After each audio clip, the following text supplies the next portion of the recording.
കർത്താവിൽ വാത്സല്യമുള്ളവരെ, ഭവനിൽ വെച്ചുള്ള ശുശ്രൂഷ ഇവിടെ പൂർത്തീകരിക്കപ്പെടുകയാണ്.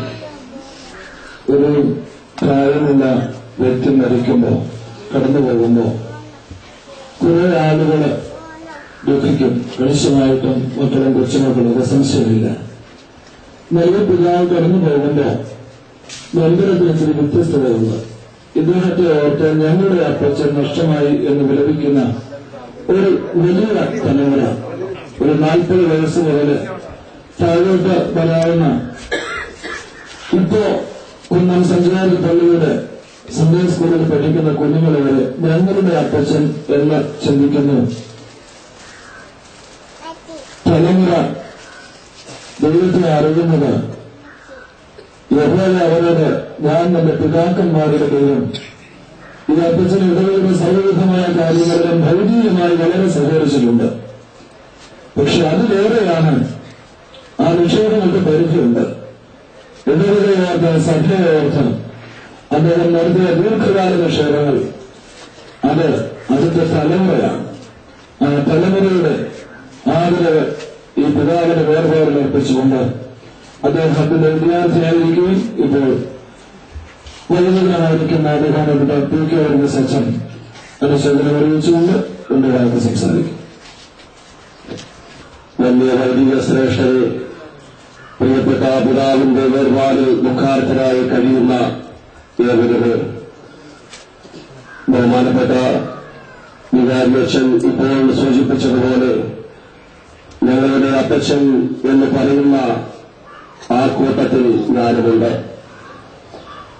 ശൈശവ പ്രായം മുതൽ തന്നെ കുന്നം സെന്റ് ജോർജ് ഓർത്തഡോക്സ് ഇടവകയിൽ സൺഡേ സ്കൂൾ പഠിക്കുമ്പോൾ പ്രിയപ്പെട്ട ജെൻസണില്ലായിലെ അപ്പച്ചന്റെ ശിക്ഷണത്തിൽ വളരുവാൻ തക്കവണ്ണം എനിക്ക് സാധിച്ചു. പ്രിയപ്പെട്ട പിതാവിന്റെ വേർപാട് നമുക്കെല്ലാവർക്കും ദുഃഖമുളവാക്കുന്ന ഒരു വസ്തുതയാണ്. ഈ ഭവനത്തിനും ഇടവയ്ക്കും മാത്രമല്ല, ദേശത്തിനും ഈ പ്രിയ പിതാവിന്റെ വേർപാട് വളരെ നഷ്ടമാക്കിയിരിക്കുകയാണ്, ദുഃഖമുളവാക്കിയിരിക്കുകയാണ്. വാസ്തവമായും കർത്താവായ യേശുക്രിസ്തു അരുളി ചെയ്ത്, ശിശുക്കളെ എന്റെ അടുക്കൽ വരുവാൻ വിടുകയും അവരെ തടയരുത്, ദൈവരാജ്യം ഇങ്ങനെയുള്ളവരെ ആകുന്നു എന്ന് അമർച്ചയായി കൽപ്പിച്ച സന്ദർഭം. വാസ്തവമായും ആ വചനപ്രകാരം കുഞ്ഞുങ്ങളെ സ്നേഹിക്കുവാനും കുഞ്ഞുങ്ങൾക്ക് നല്ല ആത്മീയ അടിത്തറ നൽകുവാനും സഭാവിശ്വാസത്തിൽ അവരെ വളർത്തുവാനും കഴിഞ്ഞ കുറെ അധികം വർഷങ്ങളായി പ്രിയപ്പെട്ട ഈ അപ്പച്ചന് കഴിയുന്നു. കുന്നം സെന്റ് ജോർജ് ഓർത്തഡോക്സ് ഇടവകയിലെ സൺഡേ സ്കൂൾ പ്രസ്ഥാനം ഇത്രയധികം ശക്തിപ്പെടുത്തുവാൻ തക്കവണ്ണം അതിന്റെ പിന്നണി പോരാളിയായി പിന്നിൽ പ്രവർത്തിച്ചത് ബഹുമാനപ്പെട്ട ഈ ജംസുവിലെ അപ്പച്ചനാണ്. കുഞ്ഞുങ്ങൾക്ക് ഉത്സാഹവും വചനത്തോടുള്ള ഔത്സുക്യവും അതേപോലെ ദൈവസ്നേഹവും പകർന്നു കൊടുക്കുവാൻ തക്കവണ്ണം ഈ പ്രിയപ്പെട്ട പിതാവിന് കഴിഞ്ഞു എന്നുള്ളത് എടുത്തു പറയത്തക്ക ഒരു ശ്രേഷ്ഠതയാണ്.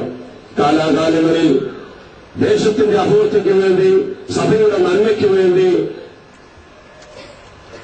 ഭക്തന്മാരെ, വിശുദ്ധന്മാരെ ദൈവം നമ്പുരാൻ എഴുന്നേൽപ്പിക്കാറുണ്ട്. ആ വിശുദ്ധിയുടെ ഗണത്തിൽ ഈ പ്രിയപ്പെട്ട പിതാവിനെയും ഉൾപ്പെടുത്തുന്നതിൽ യാതൊരു അതിശയോക്തിയുമില്ല, യാതൊരു ബുദ്ധിമുട്ടുമില്ല, പ്രയാസവുമില്ല. ഈ പ്രിയപ്പെട്ട പിതാവ് ഒരു വിശുദ്ധ ജീവിതമാണ് നയിച്ചത്.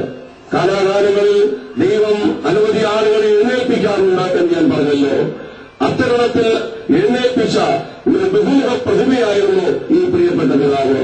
കാരണം ആത്മഫലങ്ങളെ മുഴുവനും തന്റെ ജീവിതത്തിലൂടെ പ്രകടിപ്പിക്കുവാനും പ്രാവർത്തികമാക്കുവാനും ഈ പ്രിയ പിതാവിന് കഴിഞ്ഞു. അക്കമിട്ട് പറയുകയാണെങ്കിൽ, ഒന്നാമതായി ഈ പ്രിയപ്പെട്ട പിതാവിൽ ഞാൻ കണ്ട ഗുണഗണം തികഞ്ഞ ഒരു ഭക്തനായിരുന്നു, ഒരു വിശ്വാസിയായിരുന്നു. ഒരു ആരാധനാ തീഷ്ണത അദ്ദേഹത്തിന്റെ ജീവിതത്തിൽ ദർശിപ്പാൻ തക്കവണ്ണം കഴിഞ്ഞിരുന്നു. രാവിലെ ആരാധനയിൽ ആദ്യം ഈ പ്രിയപ്പെട്ട അപ്പച്ചനാണ് പള്ളിയിൽ കടന്നു വരുന്നത്. മഹത്തായ മാതൃക മറ്റുള്ളവർക്ക് കാട്ടിക്കൊടുക്കുവാൻ തക്കവണ്ണം ഈ പ്രിയപ്പെട്ട അപ്പച്ചന് കഴിഞ്ഞു.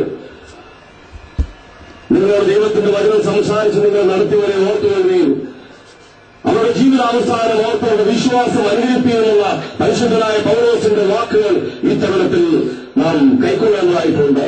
ഈ പ്രിയപ്പെട്ട പിതാവ് അങ്ങനെ ആരാധനാ ഭീഷണിയിലൂടെ മഹത്തായ മാതൃക മറ്റൊരു കാട്ടിക്കൊടുത്തിയാളാണ്.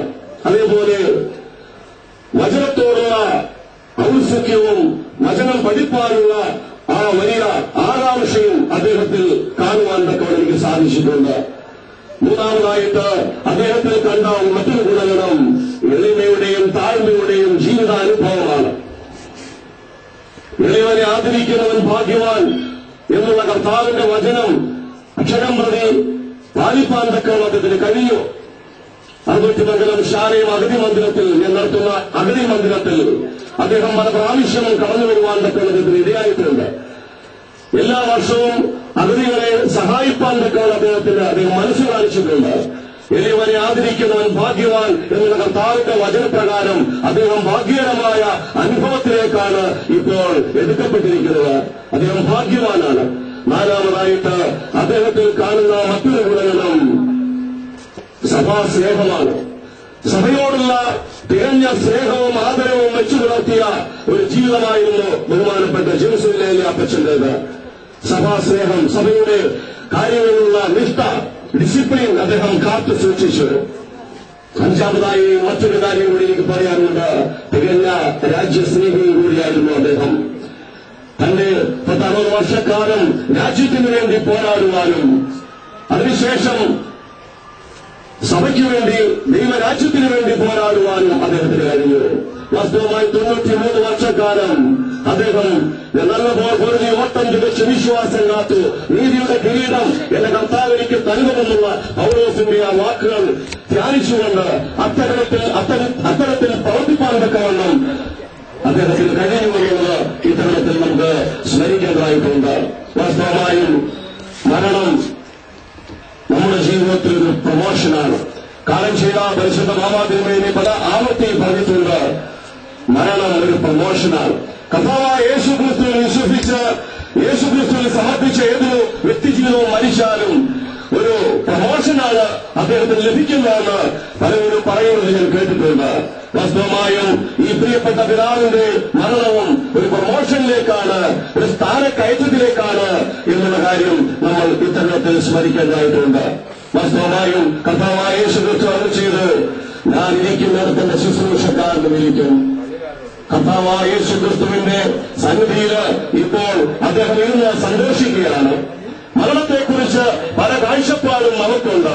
ഈ ലോക ജീവിതത്തില് മരണത്തെക്കുറിച്ച് നമ്മുടെ കാഴ്ചപ്പാടുകൾ നഷ്ടമെന്നും സങ്കടമെന്നും ദുഃഖമെന്നുള്ളതാണ്. വാസ്തവമായും വിശുദ്ധ പിതാക്കന്മാരുടെ വേദപുസ്തകത്തിലൂടെ മരണത്തെക്കുറിച്ചുള്ള കാഴ്ചപ്പാടുകൾ നമ്മുടെ കാഴ്ചപ്പാടിനേക്കാൾ വിഭിന്നമാണ്. അത് സങ്കീർത്തനക്കാരന്റെ ഭാഷയിൽ പറയുകയാണെങ്കിൽ യഹോവ ഭക്തന്മാരുടെ മരണം യഹോവയ്ക്ക് വിലയേറിയതാണ്. വാസ്തവമായും ഭക്തിയുടെ ലഹരിയിൽ ജീവിച്ച സാക്ഷ്യമുള്ള ജീവൻ നയിച്ച പ്രിയപ്പെട്ട ജെറുസലേമിലെ അപ്പച്ചന്റെ മരണം വിലയേറിയ അനുഭവത്തിലേക്കാണ് എത്തിച്ചേർന്നിരിക്കുന്നതെന്ന് നമുക്ക് വിശ്വസിപ്പാൻ തക്കവണ്ണം കഴിയും. രണ്ടാമതായിട്ട് വിശുദ്ധ വേദപുസ്തകത്തിൽ നാം പഠിക്കുന്നു. പത്മോസ് ദ്വീപിൽ വികസനയിൽ കഴിയുന്ന യോഹന്നാൻ ഒരു ശബ്ദം കേട്ടു. ഇന്നു മുതൽ കർത്താവിൽ മരിക്കുന്ന മൃതന്മാർ ഭാഗ്യവാന്മാർ. യേശുക്രിസ്തുവിൽ ജീവിച്ച് യേശുക്രിസ്തുവിൽ മരിച്ച പ്രിയപ്പെട്ട ജെറുസലേമിലെ അപ്പച്ചൻ ഭാഗ്യകരമായ തലത്തിലേക്കാണ് എത്തിച്ചേർന്നിരിക്കുന്നത്. മൂന്നാമതായിട്ട് പരിശുദ്ധനായ പൗലോസിന്റെ വാക്കുകൾ ഫിലിപ്പിയ ലേഖനം 1-ാം അധ്യായം അതിന്റെ 21-ാമത്തെ വാക്യത്തിൽ പറയുന്നു, എനിക്ക് ജീവിക്കുന്ന ക്രിസ്തുവും മരിക്കുന്നത് ലാഭവുമാണ്. നമ്മൾ നഷ്ടമെന്നും ദുഃഖമെന്നും പറയുമ്പോൾ മരണത്തെക്കുറിച്ചുള്ള കാഴ്ചപ്പാടുകൾ നമ്മളുടേത് ദുഃഖവും നഷ്ടവും എന്നായിരിക്കെ വിശുദ്ധ വേദപുസ്തകത്തിലൂടെ പരിശുദ്ധനായ പൗലോസ്ലീഹ 3-ാം സ്വർഗത്തോളം എടുക്കപ്പെട്ട ദർശനമുള്ള പരിശുദ്ധനായ പൗലോസ്ലീഹയുടെ വാക്കുകൾ എനിക്ക് ജീവിക്കുന്ന ക്രിസ്തുവും മരിക്കുന്നത് ലാഭവുമാണ്. വാസ്തവമായും നഷ്ടം വരുമ്പോഴാണ് നാം എല്ലാവരും ദുഃഖിക്കുന്നത്. ലാഭം വരുമ്പോൾ സന്തോഷിക്കുകയാണ് വേണ്ടത്.